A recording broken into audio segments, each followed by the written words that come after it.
여러분 안녕하십니까? 한 주간의 뉴스를 더 깊이 있게 분석하는 전주 MBC 더 체크 이몽진입니다. 먼저 이슈 체크에서는 국립종자원이 보관해오던 벽시에 곰팡이가 대거 발생해 봄 영농에 비상이 걸렸습니다. 어떤 내용인지 알아보고요.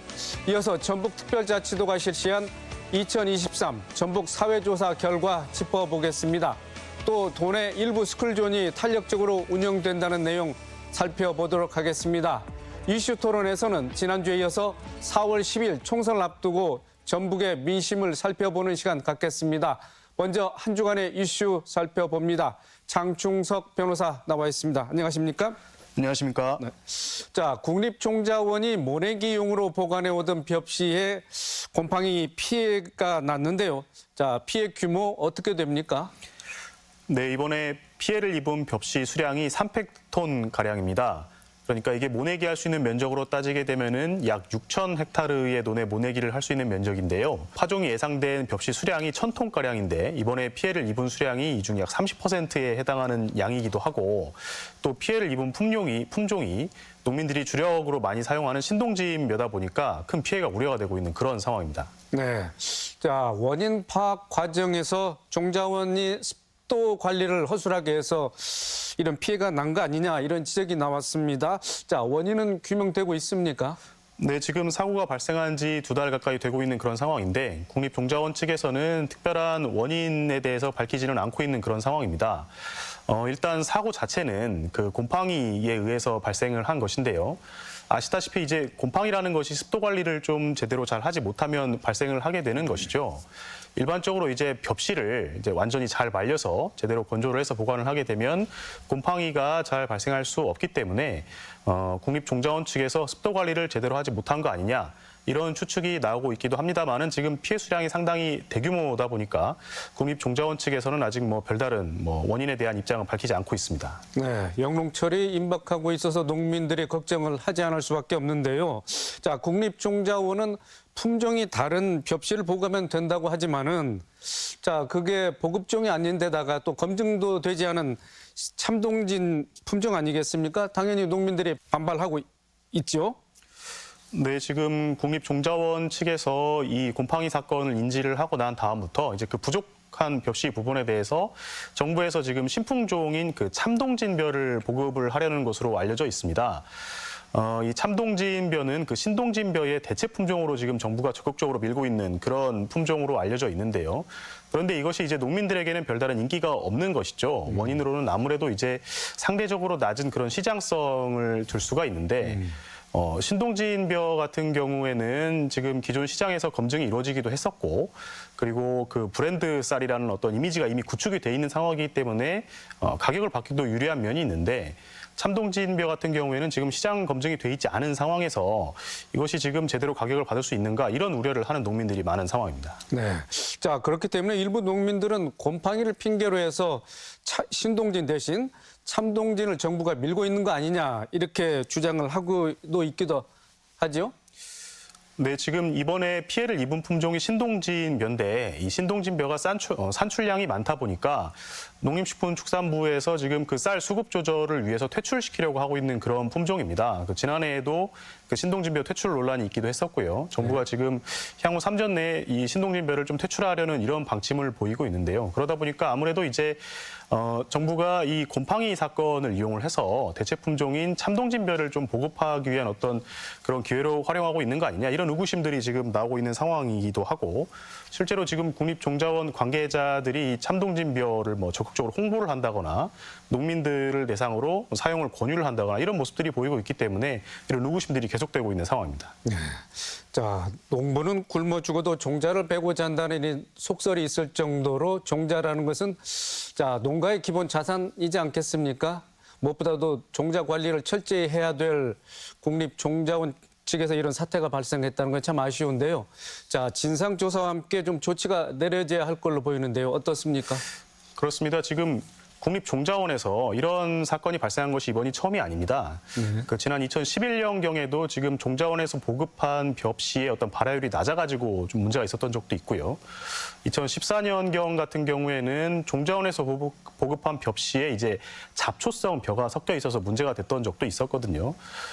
이게 문제들이 지금 반복되고 있다 보니까 국립종자원이라는 기관이 정부기관이기도 하고 뭐 쌀이라든지 보리라든지 이런 주요 작물들의 품종을 관리를 해서 좀 농민들에게 고품질 종자를 보급을 해야 될 이런 역할을 해야 되는 그런 기관임에도 불구하고 좀 이런 사건들이 반복이 된다는 것은 좀 경각심을 가질 필요가 있을 것 같습니다. 그래서 향후에 이 사건에 대한 원인 규명을 철저히 하고 재발이 방지될 수 있는 그런 대책들을 마련해야 될 것으로 생각이 됩니다. 네. 자, 오늘 두 번째 이슈입니다. 전북특별자치도가 정책 개발의 기초 자료로 활용하기 위해서 2023 전북 사회조사를 실시했는데요. 자, 그 결과를 좀 포괄적으로 좀 설명을 해 주시죠. 네, 조사가 지금 지난해 4월경에 이루어졌고요. 전북 도내에 거주하고 있는 그 13,000여 가구에서 이제 15세 이상의 가구원들을 대상으로 해가지고 전북 지역사회 전반에 대한 어떤 인식이라든가 만족도라든가 이런 부분들에 대한 조사가 이루어졌습니다. 이 말씀하신 대로 이 조사 결과는 향후에 이제 전북 지역의 어떤 그 정책 결정을 하는 데 있어서 기초 자료로 활용이 될 예정인데, 이 조사가 지금 그 조사 내용을 보면은 뭐 교육이라든가 의료, 보건, 주거 환경, 이런 전반적인 부분들에 대해서 주요 7가지 요소에 대해서 평가를 하게 되는데요. 올해 발표된 결과를 보니까 지난번 결과에 비해서 여러 주요 항목들에 대한 평가가 많이 개선된 것으로 그렇게 나타나 있습니다. 네, 특히 도민들의 삶에 대한 만족도가 좀 개선 추세를 보이는 것도 나타났는데요. 또 그 밖에 눈에 띄는 내용 있으면 좀 말씀을 해 주시죠. 지금 지난 2021년도에 있었던 전북사회 조사 결과와 비교를 해보면 말씀하신 도민들의 그 삶의 만족도에 대한 평가도 많이 높아졌고요. 그리고 교육 부분 지표라든지 의료 서비스에 대한 부분들의 평가 결과가 높아진 것으로 나타나 있습니다. 반면에 이제 평가가 좀 낮아진 항목도 있는데 대표적으로 자연 환경에 대한 부분이 아무래도 이제 연중 그 미세먼지에 대한 문제가 계속적으로 제기가 되다 보니까 이 대기 환경이 걱정된다. 이런 응답이 지난 조사에 비해서 약 10%가량 높아진 것으로 나타났고요. 뭐 토질이라든지 수질이라든지 뭐 녹지 환경이라든지 이런 전반적인 자연 환경에 대한 지표가 지난 조사에 비해서 많이 낮아진 그런 상황입니다. 네. 자, 그런데 지역 거주 의향을 묻는 질문에서는 익산 시민들의 부정 답변이 좀 두드러진 걸로 나타났는데요. 어떻습니까? 이번 조사에서 10년 뒤에도 전북 지역에서 거주할 것인가 이런 질문 항목이 있었는데요. 여기에 대해서 아니다. 뭐 이렇게 응답을 한 비율이 익산시가 22.8%로 나타났는데 이게 지금 도내에서 가장 높은 비율입니다. 네. 두 번째로 높은 곳이 김제시인데 13.5%가 나왔고요. 전주시 같은 경우에는 9.8% 부정응답 비율이기 때문에 지금 상당히 차이가 큰 그런 상황이라고 할 수 있습니다. 지금 익산시 같은 경우에는 이것뿐만 아니고 익산시에 거주하는 이유가 무엇인가 이런 질문에 대해서 42%의 응답자가 직장 때문에 거주를 한다 이렇게 응답을 했는데요. 그러니까는 이제 직장이라는 것은 상황 변화에 따라서 변동할 수도 있는 거기 때문에 좀 정주라는 관점에서는 부정적인 어떤 요소이기 때문에 그런 관점에서 상당히 정주 요건상 그런 상당히 높은 수치가 나온 것이라고 볼 수 있습니다. 일단 지금 원인으로는 그 열악한 주거 환경이 많이 꼽히고 있는데요. 이번 조사에서 주거 환경을 나타낼 수 있는 지표로 그 주택 만족도 조사가 있었습니다. 이 주택 만족도에 대한 응답이 도내 14개 시군 가운데서 익산시가 지금 가장 낮은 수치를 기록을 했거든요. 그렇기 때문에 지금 이 주택 환경 등의 이런 주거 요건이 큰 요인을 구성을 하고 있는 것으로 보이는데요. 그래서 지금 전북자치도가 익산시가 이렇게 주택 만족도가 낮은 이유가 무엇인가에 대해서 지금 추가 조사를 진행을 하기로 했고, 그리고 또 지역 간의 편차를 좀 개선할 수 있는 그런 대책 마련을 수립해 나가겠다 이렇게 얘기하고 있습니다. 네, 알겠습니다. 자, 그러면 오늘 마지막 이슈 넘어가 보겠습니다. 전북특별자치도 자치경찰위원회가 올해 최소 14곳 이상의 스쿨존에서 속도 제한을 탄력적으로 운영하겠다 이렇게 밝혔는데요. 어떻게 운영이 되는 겁니까? 일단 현재는 그 스쿨존에서 차량을 운행을 할 때 그 제한 속도가 시속 30km로 일괄적으로 정해져 있는 그런 상황인데요. 뭐 비효율적이다, 불편하다 이런 문제 제기들이 많이 있었습니다. 그러다 보니까는 이제 그 전북 자치경찰위원회에서 특정 시간대에 스쿨존의 어떤 제한 속도를 탄력적으로 운영하겠다는 결과를 발표를 한 건데 구체적으로 보면은 평일 낮 시간에는 현행대로 시속 30km로 제한 속도를 유지를 하고 반면에 주말이라던가 평일 야간 9시 이후 이런 시간대에는 제한 속도를 50km로 상향하는 그런 조치를 발표를 했습니다. 네. 자, 스쿨존 제한 속도를 탄력적으로 운영하는 것. 지자체에서 결정을 하면 그 효력이 바로 발생하는 겁니까? 어떻습니까? 네, 그렇다고 봐야 됩니다. 일단 그 도로교통법이라든지 관련 법령을 보면 그 스쿨존을 설정하는 어떤 그런 권한은 자치단체장에게 있고요. 자치단체장이 관할 경찰서와 협의를 해서 정할 수 있도록 돼 있습니다. 그리고 이제 스쿨존에서 구간별로 시간별로 그런 제한 속도들을 정할 수 있는 권한은 시도 경찰청이라든가 관할 경찰서장에게 있는데 결론적으로 이제 그 자치단체장과 경찰이 협의를 하면은 결정할 수 있는 그런 문제로 생각이 됩니다. 네.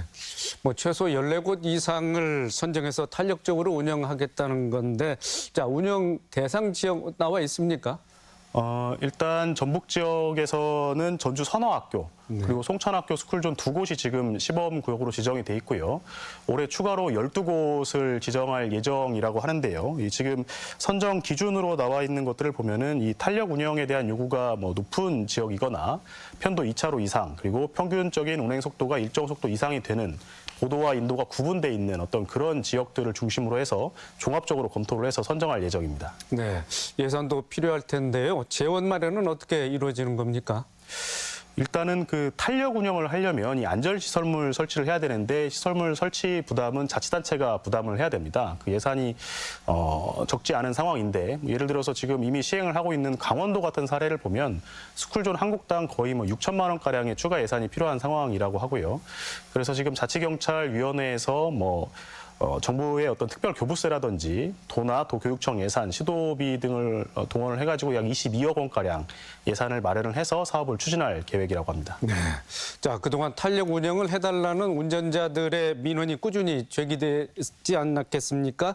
자, 운전자들의 의견이 반영된 걸로 보이는데, 자, 그렇지만 우려되는 부분도 좀 있을 것 같습니다. 어떻습니까?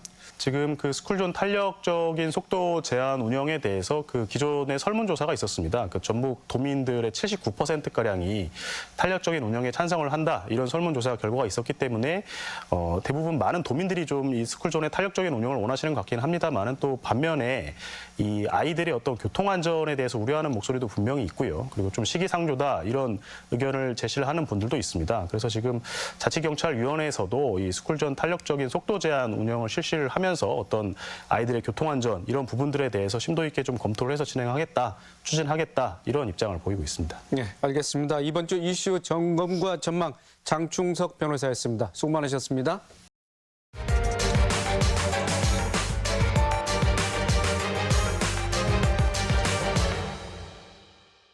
이슈 토론 시간입니다. 총선을 앞두고 저희 전주 MBC가 치열한 경합이 예상되는 선거구를 대상으로 지난 12일부터 여론조사를 했습니다. 민주당 후보들이 두각을 나타냈고요. 현역과 전직 의원의 접전과 함께 중진 의원들의 강세가 두드러졌습니다. 당내 경선부터 제3지대 분열과 선거구 획정까지 변수가 잇따르면서 총선 후보들의 셈법 역시 복잡해지고 있습니다. 이슈 토론에서는 전북의 총선 민심을 살펴보겠습니다. 토론에 참여할 세 분 모셨습니다. 원도현 원광대학교 디지털 콘텐츠공학과 교수, 김영기 참여자치 전북시민연대 공동대표, 이상민 익산 참여연대 사무처장입니다. 안녕하십니까? 안녕하십니까? 네. 자, 4월 10일 제22대 총선이 45일 앞으로 다가왔습니다. 자, 오늘 나와주신 패널들께서는 어떻게 지켜보고 계시는지 먼저 관전 포인트부터 차례로 듣고 본격적인 토론 이어가도록 하겠습니다. 자, 먼저 원도현 교수님. 예, 이제 특히 이제 전라북도 같은 경우는 이 총선이 4년 만에 돌아오는데 늘 이제 꼭 이 지나간 유행가가 한 번씩 도는 것 같은 느낌이지 않습니까? 늘 변화와 혁신을 기대하는데 그 변화 혁신의 내용과 방식이 과연 어떤 식으로 가느냐. 그리고 기대에 미치지 못하면서 다시 또 실망하고 그 실망감이 다시 또 다른 기대로 돌아오고 그래서 과연 이번 총선에서 어떤 변화가 일어날 수 있을까? 그 변화의 방향은 어디일까? 이런 것들을 좀 눈여겨보고 있습니다. 네. 우리 김영기 대표님. 네, 전국적으로 보면 과연 수도권에서 여야 어느 정당이 승리를 할 것인가 이게 최고 관건인 것 같습니다. 그래서 윤석열 정부 심판도 나고 민주세력 말살론이라고 하나요? 그런 양 진영이 지금 피 튀기는 싸움을 하고 있는데 그게 중요한 어떤 관전 포인트가 될 것 같고요. 전북은 공천이 끝나면 선거가 거의 95% 끝나는 어떤 상황이 30여 년간 지속되고 있는데 공천 과정에 있어서 어떤 공정성, 투명성들이 일반 유권자는 알 수 없는 조건에서 이루어지기 때문에 우리 전라북도 도민들 같은 경우는 어떤 의미로 보면 그 유권자의 선택권이 말살돼 있는 상태가 계속되고 있는 상황이기 때문에 굉장히 스트레스와 피로감을 많이 받고 있는 게 우리 전라북도 사람들인 것 같습니다. 왜냐하면 무엇인가 확 바뀌어야 한다는 생각은 유권자들이 하고 있는데 그걸 직접적으로 힘으로 표출할 수 없는 속에서 스트레스를 많이 받고 있는 상황이 현재가 아닌가 싶습니다. 네, 이상민 차장님. 예, 아무래도 이제 총선이 중간 평가에 이제 성격을 갖다 보니까 이번에는 아무튼 정권 심판의 여론이 대단히 높은 어떤 출발점을 가지고 갔었는데요. 이제 국민의힘이 아무래도 이제 승부수를 던진 게 한동훈 비대위원장이랄지, 그리고 저는 이번에 이제 의대 정원 확대 문제를 통해서 뭔가 어떤 여론을 한번 이렇게 업겠다라고 하는 이제 그런 노림수가 있는 것 같습니다. 그리고 이제 또 한편으로는 사실 이제 국민의힘이나 민주당이나 이제 공천을 얼마만큼 국민의 눈높이에 맞게끔 할 것이냐라고 하는 이런 포인트가 있는데요. 상대적으로 지금 민주당에서 잡음이 많이 나오고 있고, 아무래도 이제 민주당이 지난 총선에서 크게 이기다 보니까 그리고 이제 지방선거 패배 이러면서 선거에 나설 사람은 굉장히 많이 나오고 있는데 이들을 배치할 수 있는 이런 부분들이 없다 보니까 세력 간의 어쨌든 이해관계 충돌이라고 하는 게 심각하게 나타나면서 국민들이 보기에는 그게 어떤 잡음, 이해관계 충돌, 근데 이런 것들이 보이면서 좋게 보이지는 않을 것 같다, 이런 거고요. 상대적으로 어떤 국민의힘 같은 경우에는 이준석 전 대표가 나가서 개혁신당을 만든다든지 이러면서 여러 가지 이제 공천 문제에 대한 조절의 폭도를 좀 가지면서 상대적으로 윤심을 뒷받침할 수 있는 윤심 후보의 공천이 이루어지겠지만 드러나는 모습들은 그렇게 뭔가 갈등 구조가 첨예화되는 이런 모습들이 민주당과 비교되면서 상대적으로 좀 낮게 나타나지 않겠냐. 그런 측면 속에서 놓고 보면 일단 구도는 민주당이 좋을지 모르나 지금 선거를 끌어가는 과정에 있어서 국민의힘은 잃을 점수는 별로 없고 민주당은 아무래도 이 공천 문제 때문에 점수를 좀 잃고 좀 시작하는 이제 그런 부분들을 각 당에서 어떻게 극복할 거냐라고 하는 부분들을 좀 봐야 될 것 같고요. 전북은 그전과 다른 특징은 예전에 어쨌든 다선을 했던 의원들이 현역 의원과 매치업이 이루어지면서 상당한 경선에 대한 경쟁이 좀 심화되고 있는데 이게 아무래도 전북 정치권의 정치력에 대한 논란들, 이게 새만금 관련한 예산 삭감이랄지 이런 부분들이 도민의 입장에서 뭔가 좀 변화가 필요하다라고 하는 부분들의 인식과 맞물리면서 좀 이런 현상이 있지 않을까 이렇게 생각을 합니다. 네. 자, 원 교수님. 네. 여야 간에 지금 각 당별로 공천 작업이 진행 중입니다만은 선거구 획정이 이렇게 여야 합의가 이르지 못하면서 공천도 좀 늦어지는 그런 결과를 낳은 것 같습니다. 네. 특히나 이제 전북 선거구는 중앙선관위에서 한석을 줄인 걸로 돼 있는데, 자, 어떻게 전망하고 계십니까? 아니, 일단 그 선거구 문제에 대해서는 굉장히 좀 이렇게 이 지금 상황이 너무 안타깝죠. 네. 그리고 너무 무책임하다는 생각이 드는 겁니다. 지금 선거를 불과 한 달여 조금 넘게 남은 상황인데 지금 상황이면 결정이 이미 됐어야 되는데 지금 아까 우리 김영기 차장도 이야기하셨지만 이렇게 지역 주민들이 선택권을 갖지 못한다 하는 게 지금 후보에 대한 결정권들을 갖기 위해서 선거구 자체가 정비돼야 되는데 그게 아직까지 안 되고 있다는 건 굉장히 무책임한 처사인 거죠. 네. 그래서 이런 부분에 대해서 고민이고요. 이게 이번에 이 선거구가 설사 10석이 지켜진다 하더라도 사실 다음 선거가 되면 또 줄어든 상황이 발생되는 거고 이거 전라북도가 이제는 이런 상황을 계속 반복적으로 겪고 있는데 이 문제를 좀 근본적으로 봐야 되는 시기가 될 것 같고요. 결과적으로는 저도 지금은 장담하기 어려운 상황이 이게 10석이 유지될지 아니면 이제 다시 정말 줄어들게 된다면 완전히 판이 새로 바뀌는 상황인데 이런 상황에 대해서 너무 무책임한 지금 이렇게 이 연기가 이루어지고 있다. 그래서 이 부분에 대한 좀 정확한 입장 필요하지 않나 이런 생각이 듭니다. 네. 자, 국회에서는 오는 29일에 선거구 획정 문제를 처리하겠다 이렇게 좀 일단은 공언을 했는데 매번 선거 때마다 이 선거제 또 선거구 획정 문제 항상 논란이 되고 있습니다. 김영기 대표님, 자, 어떤 법을 좀 손질해야 되지 않겠습니까? 네, 당연한 이야기인 것 같고요. 그 나오는 안이 이제 법 개정 문제 관련해서 이렇게 되니까 국민의힘에서 자기들이 다수당이 되면 선거법을 개정해서 획정을 그 선관위로 이관하겠다 이렇게 이야기를 하는데 선관위로 이관한다 한들 결국 입법기관이 국회이기 때문에 그 선관위에서 한 대로 결정할 수는 없는 거거든요. 법을 항상 개정해 와야 하니까. 그래서 그런 어떤 그것도 뭐 위봉책인 것 같고요. 제가 우리 전라북도의 관건은 10석인데 10석이냐 9석이냐는 굉장히 중요한 의미가 있다고 봅니다. 정치적으로.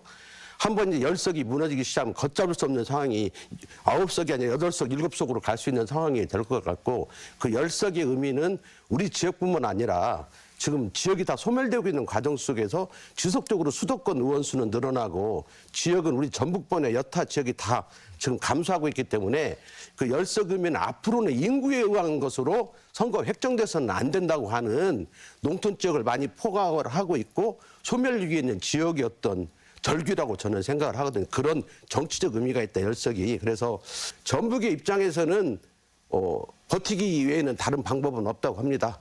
결국은 그 합의가 안 이루어지면 또 과거 4년 전으로 제도로 그대로 할 수 있는 방법이 있는데 또 여야 합의가 이루어지면 되고 그때는 특례정만 넣으면 된다는 거예요. 특례를 넣어서 예를 들면 김재범 같은 경우는 뭐 주변에서 이렇게 좀 통합을 해가지고 인구를 맞추고 임순남도 뭐 장수나 이런 데서 인구를 맞추는 그런 방법이 있어서 극단적으로 보면 계속 합의가 안 이루어지면은 마지막 최후의 합의는 4년 전대로 가자 뭐 하는 그런 방법도 있다고 하는데 어쨌든 전라북도 입장에서는 무슨 일이 있더라도 벼랑 끝 전술을 쓰는 한이 있더라도 10석은 사수해야 하고 주장을 해야 하지 않을까 이런 생각을 하고 있습니다. 네. 저도 여기 이 말씀 나온 김에 조금 보태자면 저는 굉장히 중요한 말씀하셨다고 봅니다. 인구를 기준으로 해서 이제 지역의 비례대표를 대표성을 뽑는다고 하는 것이 사실은 이제 전라북도는 계속 그렇게 되면 줄어들 수밖에 없는 상황인 거죠. 그래서 이런 상황들을 근본적으로 해결하는 방식은 선거구 개편과 이 대표를 뽑는 방식에서 선거제도의 근본적인 변화가 필요한 거죠. 예컨대 지역의 국토와 자원을 대표할 수 있는 지역 비례대표 제도가 강화되어지면서 전라북도의 대표가 설사 지역구 인구의 국회의원 수가 줄더라도 전체 비례대표 숫자들이 만들어지면서 적어도 11명, 12명 이 정도의 숫자가 있을 때 지역이 대표될 수 있는 구조가 만들어지는 거지 이 구조를 만들지 않으면 우리는 계속해서 반복적으로 이 상황을 겪어야 됩니다. 네. 자, 이상민 사무처장님, 총선 여론조사 결과를 본 전북 민심을 좀 알아보기 위해서 저희 전주 MBC가 제가 모두에 말씀드린 대로 좀 여론조사를 했는데 내용을 좀 요약해 주시죠. 네. 아무래도 지금 선거의 풍향계가 어떻게 갈 거냐라고 하는 거에 대해서 저희가 그나마 좀 알 수 있는 게 여론조사 결과라고 보고요. 전주 MBC에서 그렇지 않아도 좀 관심이 많은 쟁점 지역이라고 해서 5곳을 좀 했는데요. 근데 익산은 지난 21일 날 경선이 좀 끝나면서 사실 이제 이 결과가 특별하게 의미는 없을 것 같고요. 일단 뭐 가장 각축전을 벌이고 있는 전주을 같은 경우에 국민의힘 정운천 후보가 19%, 그리고 진보당의 강성희 후보가 15%, 그리고 더불어민주당의 최영재 후보가 15%, 그리고 이제 나머지 후보들이 10% 이하 이렇게 해서 이제 세 명의 후보자가 좀 격전을 좀 벌이는 걸로 나왔고요. 그리고 전주병은 정동영 전 의원과 김성주 의원이 33%대 29%. 이제 5차 범위 안에 있고요. 그리고 정읍구창 유성엽 전 의원과 윤준병 의원이 45%대 42%. 여기도 뭐 5차 범위 안에 있습니다. 그리고 이제 군산 같은 경우에 김의겸 의원과 신영대 의원이 41%로 지금 같은 수치를 좀 보이고 있는데요. 이 여론조사의 특징은 아무래도 현역 대 현역이 이제 붙고 있는 군산이 있고요. 그리고 지금 상당히 좀 경쟁이 심화되는 곳 같은 경우에는 전직 국회의원, 다선의 전직 국회의원과 현역이 이제 맞붙고 있는 상황입니다. 이전에 이제 선거를 보면 그 전에 어쨌든 한 번이라도 선거에 지고 이제 이랬던 전직 의원들이 사실 이제 선거에 나오기는 하지만 대부분 경쟁이 안 될 정도로 그렇게 좀 진행이 됐는데 이번에는 오히려 전직 5차 범위 내이기는 하지만 전직 의원 다선 의원들이 좀 앞서고 있는 이런 특징들이 좀 있습니다. 그게 아무래도 지금 새만금 예산 삭감이랄지 그리고 앞에서 열띠게 말씀 주셨던 어떤 그 국회의원 의석수 삭감, 이렇게 줄어들 위험이랄지 이런 걸 느끼면서 전라북도 정치권의 정치력에 대한 부재, 뭐 이런 부분들이 도민들의 어떤 그 인식을 하면서 아무래도 전직이긴 하지만 다선 의원이 필요한 거 아니냐라고 하는 이런 의견들이 좀 반영이 된 것 같고요. 네. 자, 김영기 대표님, 역시 민주당 독주 체제가 과거 선거에 있어 지금도 계속되고 있다고 봐야 되겠죠? 네, 뭐 MBC 여론조사 결과도 그런 것들을 반영하고 있습니다. 근데 이제 한편으로 이런 건 있는 것 같아요. 민주당이 항상 독주를 하다 보니까 그 현역 의원 교체율이 아주 높거든요. 근데 많이 높게 나오는데 막상 선거년에 들어가면 정치신이 별로 이 선거에 참여하지 않습니다. 그 이유는 현재의 민주당 경선 방식이 있는데요. 그 권리당원 50%하고 여론조사 50%로 보통 지금 몇 년 전부터 하고 있는데 실질적으로 여기에서 오랫동안 5년, 10년 활동하지 않은 사람이면 1, 2년 만에 이렇게 권리당원 모집해가지고 현역한테 붙어갖고는 계란으로 바위치기 어떤 현상들이 많이 나타났던 게 지금까지인데 현역은 교체율이 50% 가까이 됨에도 불구하고 막상 선거로 가보면 신인이 별로 없고 그 신인에 대해서 어느 정도의 어떤 합리성, 저 정도 분이면 무엇인가를 할 수 있다는 사람은 더 적습니다. 그러다 보니까 실제 경쟁력을 갖지 못하고 그냥 대부분 현역이 되고 컷오프라든지 중앙에서 인위적으로 그 쉽게 말하면 제거하지 않으면 현역들이 대부분 되는 분위기인데 이번에 그 광주의 어떤 경선 과정들을 보면 제주나 현역 의원들이 이번 경선 과정은 우수수 떨어졌거든요. 그리고 우리 전라도 정치는 고립된 섬이 아니라 광주 전남하고도 항상 같이 가는 보조를 맞춰왔다고 보면 광주 제주의 흐름이 우리 전북에도 넘어올 수 있지 않나 그런 과정이 네. 또 이춘석 후보의 공천자 어떤 확정으로도 나타나지 않았나 이런 생각을 해봅니다. 네, 알겠습니다. 자, 정치 신인이나 소수 정당이 불리할 수밖에 없는 이런 공천 방식이라든가 선거 제도를 좀 지적해 주셨는데 우리 원 교수께서는 어떻게 생각하고 계십니까? 근데 저도 뭐 같은 생각이긴 한데 이제 민주당 내부의 경쟁이 치열하게 이제 붙고 있는 상황이지 않습니까? 저는 그 속에서 변화의 욕구는 분명히 있다고 봅니다. 그러니까 말씀하신 대로 굉장히 굳어져 있는 기울어진 운동장의 정치이긴 하지만 그러나 민주당의 현역 의원과 뭐 물론 이제 올드보이들이고 전직 다선 의원들이긴 하지만 이분들의 이 대결이 굉장히 이렇게 세게 붙는 건 과거의 전라북도 정치에서 보기 어려웠던 장면이었거든요. 과거에 그만큼의 중량감을 가진 분들이 새롭게 도전했을 때 거의 잘 안 됐던 분위기였는데 그래서 흘러간 물레방아로 다시 물을 못 돌린다 이런 얘기가 있었는데 이번에는 상황이 다르지 않습니까? 이거는 전라북도의 도민들 사이에서 변화에 대한 욕구와 열망들이 속에 숨어있는 열망들이 드러나고 있는 거다. 다만 이제 이런 게 말씀하신 대로 정치 신인들에게 기회가 주어지지 않고 또 이제 지금 다선 의원들은 나름대로 지명도와 기존의 세력들을 갖고 있는 거지 않습니까? 그러니까 이분들이 완전한 신인은 아닌 거죠. 이제 그렇게 보면 새로운 정치인들이 등장 대단히 어렵고 이거는 결과적으로는 지역사회가 굉장히 좀 다양성의 이 사회를 못 만들어가는 기저이기도 하고요. 또 한 가지 지적하지 않을 수 없는 건 국민의힘의 태도입니다. 국민의힘은 전라북도 거의 버리다시피 하고 있는 것 같은데 물론 이제 훌륭한 분들을 공천하시겠습니다만 그러나 이제 이분들이 지역사회에서 어떤 이렇게 메시지를 발산을 못하고 있는 상황이 이런 상황들이 어쨌든 집권 여당으로서는 굉장히 무책임한 처사가 아닌가 그렇게 보면 그렇다고 이제 진보당이나 또는 소수정당들의 약진이 필요한데 이런 부분들에 대해서는 또 기회가 주어지지 않고 이제 이런 부분들을 좀 저는 굉장히 안타까운 얘기여서 처음 말씀드렸던 이제 4년 만에 돌아가는 유행가처럼 굉장히 안타까운 상황이라고 생각합니다. 네, 알겠습니다. 이상민 처장님, 지금 민주당이 여러 차례에 걸쳐서 이제 공천을 계속하고 있는데 뭐 탈당이라든지 또 불복하는 이런 의원들이 나오고 있습니다. 자, 전북에도 어떤 영향을 미칠 수 있다고 보십니까? 일단 뭐 하위 20%가 이제 누구냐라고 하는 게 이제 본인이 밝히지 않으면 알 수 없는 상황이라 이제 그런 변수가 하나 있기는 한데요. 그 외에는 지금 전라북도 같은 경우에는 거의 경선의 대진표가 좀 짜져 있어서 특별하게 크게 이제 변수는 없을 것 같은데 다만 지금 이제 전주 을이 네. 이번에 어쨌든 얼마 전에 지금 원래 이제 그 이성윤 그러니까 검사장과 김윤태 교수 그리고 최영재, 최영재 정책위 지금 부의장. 후보를 대상으로 해서 여론조사가 진행이 됐다라고 하는 건 일단 일정하게 뭔가 전략공천에 비슷한 그런 흐름들이 좀 보이는 것 같아서 그게 이제 어떻게 영향을 줄 거냐라고 하는 부분은 있는 것 같습니다. 그리고 여기 어쨌든 지금까지는 가장 높은 지지율 앞에서 이제 MBC 조사에 의하면 정운천 국민의힘 후보가 좀 자리를 잡고 있기 때문에 여기가 이제 연합비례정당 논의에서도 이제 그 후보 단일화 지역으로는 그 진보당하고 후보 단일화 지역에서는 제외가 됐기 때문에 진보당도 출마를 하고 그 민주당도 출마를 하고 국민의힘도 출마는 이제 3자 구도가 될 것 같습니다. 그래서 아마 그 조사가 아무래도 이제 후보 적합도 누가 내보냈을 때 당선 가능성이 높을 거냐라고 하는 부분을 가름하는 것이긴 하겠지만 계속 여기가 전략 공천에 대한 이야기들이 나왔던 곳이기 때문에 여기가 어떻게 공천이 되는가라고 하는 게 거의 지금 전북 지역에서 유일한 경선과 관련한 변수적 요소가 되지 않을까 이렇게 좀 생각을 하고 있고요.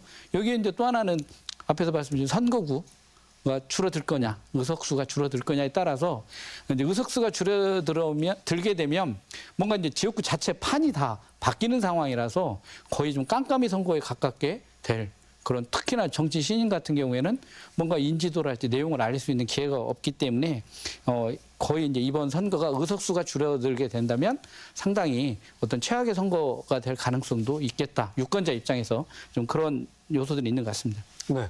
자, 원 교수님. 어차피 이제 전주시 을 선거구 얘기가 나왔으니까 경선 룰도 아직 뭐 정해지지 않았고, 네.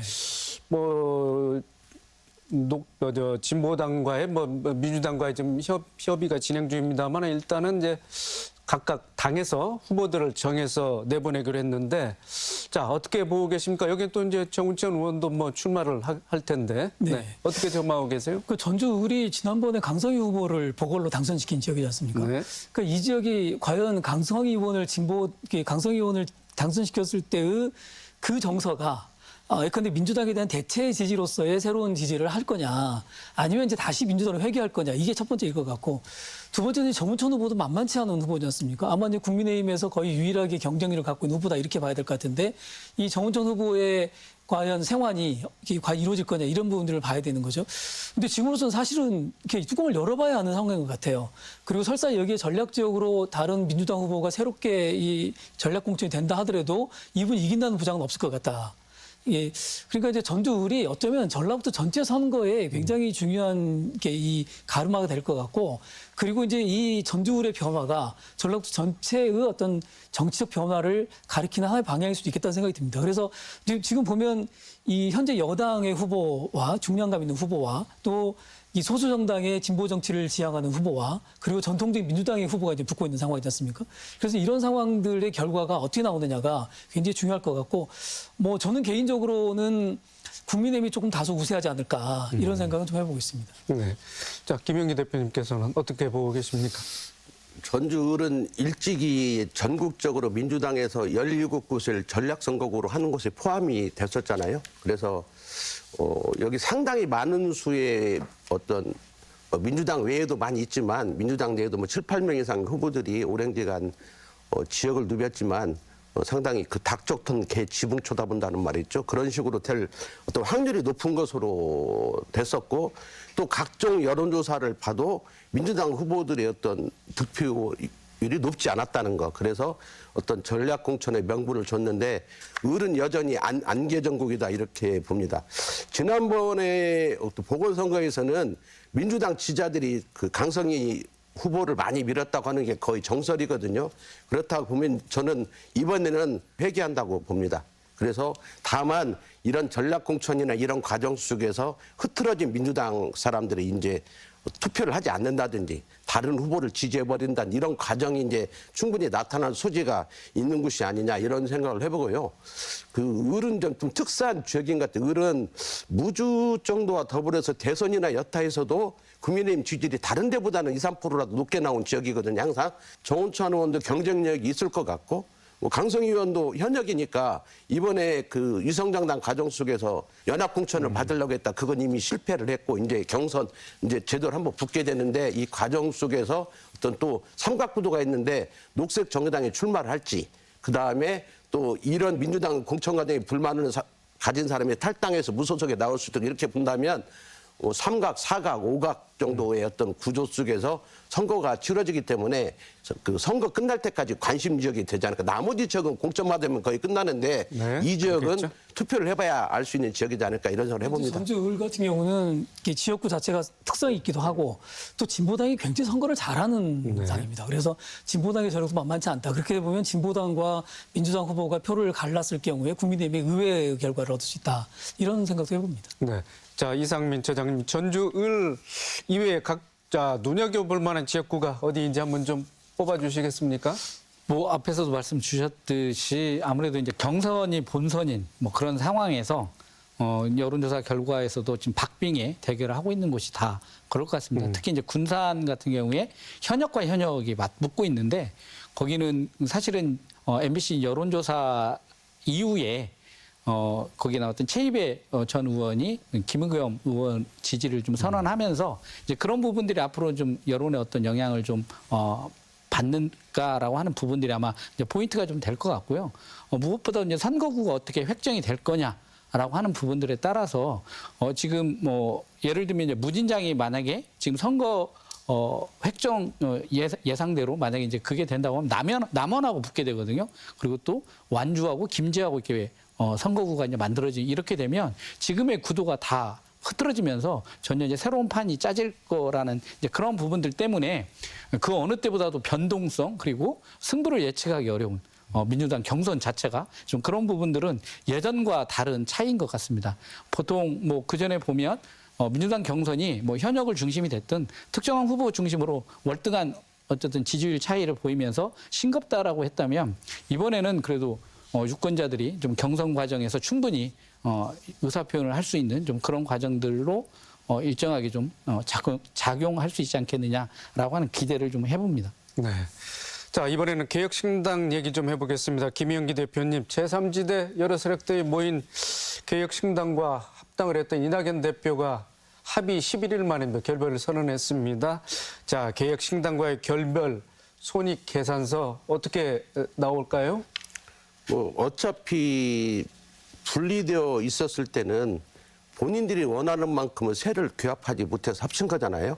근데 합쳤음에도 불구하고 원래 정당과 정당이 합치면 그 어떤 가치 철학이라든지 최소한의 어떤 운영에 대한 공유가 있어야 하는데 그냥 덥수덕 합쳐가지고 우월동조를 한 거죠. 적과의 동침을 하다 보니까 누구나 더 곧 깨질 것 같다고 했는데 실제로 거의 깨졌고 그 제3지대에 대한 큰 틀에서 보면 이번 구도에서는 아까 우리가 현역 정치인에 대한 비토가 있듯이 기성정당에 대한 불신도 큰데 그런 것들을 좀 시간을 두고 잘 모아나갔으면 상당히 큰 세력을 형성할 수 있었는데 눈앞에 자기 이익에 연연하다 보니까 분열이 된 거고 그래서 실제적으로 둘 다 상처를 입었다고 저는 보고 있고 각종 여론조사를 보더라도 원래는 막 20% 이상을 기대했었잖아요. 지금은 뭐 한 자릿수에 머무르고 있는 게 아닌가. 또 그리고 정당이 둘만 있는 게 아니라 뭐 조국신당도 있고 다른 정당들이 앞으로도 더 며칠이면 뚝딱 만드는 게 지금 현재 어떤 정당법이기 때문에 그런 과정에서 본다면 이제는 쉽게 비례라도 몇 석 얻는 그걸 고민해야 할 어떤 단계가 아닌가 이런 생각을 해봅니다. 네, 이상민 처장님. 자, 그렇다면 이낙연 전 대표가 이끄는 새로운 미래가 전북 선거에서는 어떤 영향을 미칠 수 있다고 예측하고 계십니까? 뭐 개인적인 판단은 크게 영향을 주기는 현재적 지점에서는 어렵지 않냐 이런 거고요. 다만 이제 그 MBC에서 이제 조사한 거 보면 어떤 새로운 신당에 대한 신당이 이제 이번 총선에 어떤 영향을 미칠 거냐라고 해서 지역별 편차는 있습니다만 한 20에서 30%가 영향을 줄 거라고는 되어 있습니다. 근데 이제 저는 20% 30%가 영향을 줬으면 좋겠다라고 하는 그런 어떤 바램적 요소들도 좀 섞여 있다라고 생각을 합니다. 왜냐하면 어쨌든 그 새로운 미래의 이낙연 전 대표가 탈당하는 과정을 놓고 보면 사실 왜 탈당을 하지라고 하는 명분이나 그리고 이제 새로 정당을 만들었을 때 이 정당의 색깔이나 내용을 보여줄 수 있는 인물 그리고 아직까지는 개혁신당에 비해서 어떤 정책을 가지고 가겠냐라고 하는 어떤 이런 세 가지 부분에 있어서 어떤 두각을 전혀 드러내고 있지 못하다라고 하는 거고요.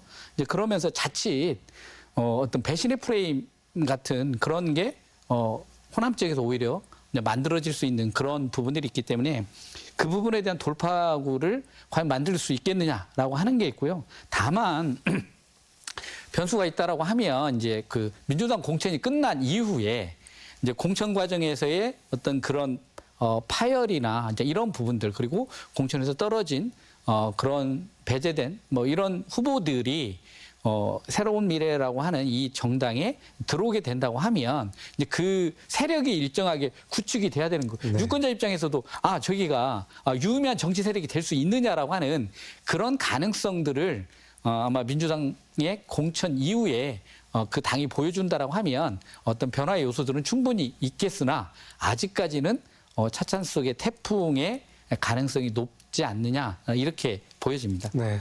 자, 원 교수님. 네. 자, 국회의원 후보를 선택하는 기준, 유권자들 현명한 판단을 할 수 있도록 어떤 말씀을 주시겠습니까? 유권자들이 현명하게 판단하셔야죠. 그런데 네. 사실은 이제 최근에 그 1차 민주당 경선을 보면서 느낀 것 중에 하나가 이제 익산의 일이긴 하지만 이제 이춘석 전 의원과 김수홍 현역 의원이 붙었는데 김수홍 현 의원이 가지고 있는 강점이 예산 전문가라는 것이었지 않습니까? 그 지난번 선거 때 이 이춘석 의원을 꺾었던 힘이 예산 전문가라고 하는 특징 하나, 다음에 이제 신선한 새로운 인물이다라고 하는 특징이 이분이 이제 가지고 있던 가장 중요한 힘이었는데, 근데 예산 전문가, 이제 이분들이 예산 전문가로 이야기하면서 이분들이 예산을 따서 지역을 발전시키겠습니다. 이렇게 되지 않습니까? 근데 지금 이제 거의 선거를 거의 뭐 지방선거나 국회의원 선거나 거의 모든 선거가 예산 따와서 지역 발전시키겠다. 이렇게 이제 선거를 하지 않습니까? 근데 저는 이제 이 정치에서 벗어나야 된다. 예산 따오겠습니다라고 하는 정치, 예산 따와서 지역 발전시키겠습니다라는 정치, 이런 정치를 도민들이 원하는 것 같지는 않다.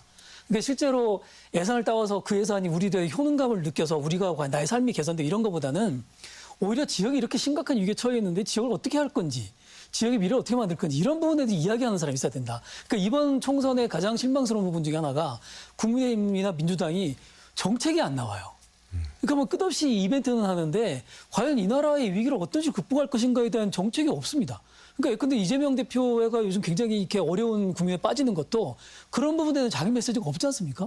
그 전라북도 국회의원들도 존재감이 없는 이유가 그런 부분에 대한 이야기를 안 해요. 그래서 저는 이번 선거에서 정말 안타깝지만 국회의원들 또는 후보들이 지금이라도 뭔가 이렇게 내가 이렇게 들어가서 예산 따와서 지역 발전시킬게요라는 이야기보다, 이 허망한 이야기보다 오히려 내가 좋다 그러면 예산 뭐 잘 안 된다 치면 내가 지역 어떻게 할게, 이제 이런 식의 좀 큰 이야기를 좀 해줘야 되지 않느냐. 이제 이런 것을 좀 판단했으면 좋겠습니다. 그래서 네. 전라북도 이제는 좀 더 진보적으로 선택한다면 그런 정치가 이루어지면 좋겠다 이런 생각을 네, 합니다. 알겠습니다. 자, 세 분 열띤 토론 진행하다 보니까 뭐 이 시간 마칠 때가 된 것 같습니다. 오늘 발언 내용 요약하고 좀 강조해 주실 부분 듣고 이 시간 마치도록 하겠습니다. 먼저 이상민 차장님. 네, 뭐 이번 선거가 저희가 항상 맞이하는 선거에서 민주당 일당 독점 체계에 대한 비판들을 많이 하고 있습니다만 사실 이제 변화는 만들고 있지 못합니다. 민주당 스스로가 변화될 거라고 하는 것보다 어쨌든 유권자가 변화를 강제하는 것밖에 없다는 생각이 들고요. 물론 이제 지역구 선거라고 하는 한 표도 있지만 저희가 또 한 표가 있습니다. 비례대표를 선택하게 되는 비례 투표에 있어서 민주당 외에도 이제 거기에는 이제 대안들이 있기 때문에 그런 부분에 있어서 유권자들이 좀 더 정치의 다양성 그리고 전라북도 정치의 변화가 가능한 그런 부분에 있어서 최소한 고민과 노력들이 좀 있어야 되겠고요. 그게 좀 지역의 변화로 연결될 수 있도록 특히나 저는 이제 소수 정당이라고 하는 부분들이 또 특별한 의제와 영역들을 대변하고자 하는 그런 노력들이 있기 때문에 이제 그런 부분과 관련해서도 함께 좀 관심을 갖고 이제 선거를 끝까지 지켜보고 참여했으면 좋겠습니다. 네. 이어서 김영기 대표님. 지난 4년 동안 국회를 보면서 저는 그 유치원 3법 과정에서 큰 노력과 공헌을 한 박용진 의원이 민주당 현역 평가에서 하위 10% 되는 과정을 보면서 민주당 공천에 기대할 거 없다. 저는 그런 생각을 했습니다. 단언컨대. 그래서 저는 민주당에 기대할 건 없고 그럼 유권자들은 어떻게 살 것인가. 혹시 전화를 받게 된다면 저는 신인, 능력 있는 사람, 현역이 아닌 전 그런 고민들을 이제 전라북도 도민들이 냉혹하게 해야 할 때가 아닌가 이런 생각을 해보고요. 그래야만 현재의 낙후된 전북을 탈피하려면 변화와 혁신 아니면 능력 있는 어떤 중량감 있는 사람들이 필요한데 그 기준에 맞는 투표를 해야 한다. 또 될성 싶은 데다가 그냥 버리듯이 표를 주는 이런 것이 반복돼서는 어려운 거 아니야. 물론 그렇게 노력하더라도 실제 전라북도는 대부분 공천자들이 되겠죠. 그러니까 경선 과정에서라도 어떤 그런 노력들이 일반 시민으로서 전화를 받게 된다면 최소한 그런 노력들이 필요할 것 같고요. 마지막으로 원도영 교수님. 네. 뭐 두 분 말씀하셨지만 감동은 없습니다. 현재까지 이번 선거에 사람들이 감동을 받고 뭔가 기대를 하게 되고 그러진 않습니다. 근데 이제 저는 전라북도민들 아까 김영기 소장께서도 말씀하셨지만 사실 전라북도민들의 내면에는 굉장히 깊은 변화에 대한 욕구가 숨어 있다고 느껴져요. 현역 의원들을 과감하게 바꾸고 뭐 비록 옛날의 선택이긴 하지만 돌아간다고 하는 건 이거는 그 변화 열망들 특히 민주당의 대체제를 찾는데 적당한 대체제가 있으면 언제든지 바꿀 수 있다는 게 전라북도민들의 태도라고 보여지고요. 그런 의미에서 아까 말씀하신 대로 좀 새로운 신인들이 용기를 갖고 도전하고 국민의힘에서도 더 이상 이렇게 버리지 말고 좋은 후보 발굴해서 열심히 훈련시키고 좀 단련시키고 이런 과정이 있었으면 좋겠습니다. 저는 그런 의미에서 예컨대 군산의 최비 의원 같은 분들이 이번에 물론 뜻을 접었지만 이런 분들이 미리미리 내려와서 활동하면서 기반을 만들고 이렇게 등장했으면 좋겠습니다. 그런 선거를 기대해 봅니다. 네. 자, 오늘 세 분 토론해 주시느라 수고 많으셨습니다. 선거일은 바짝 다가왔는데 경선 방식과 선거구 획정안 등이 정해지지 않아서 그야말로 어수선하고 답답한 느낌이 듭니다. 여론조사 결과 지지하는 정당이나 예비 후보는 다르지만 후보 선택 기준만큼은 같았습니다. 바로 정책과 공약이었습니다. 선거구가 하루속히 획정되고 상대 후보에 대한 비방전이 아닌 정책과 공약 중심의 선거 문화가 이루어졌으면 하는 바람 가져봅니다. 더 체크 오늘 순서 여기서 마칩니다. 시청해 주신 여러분 고맙습니다.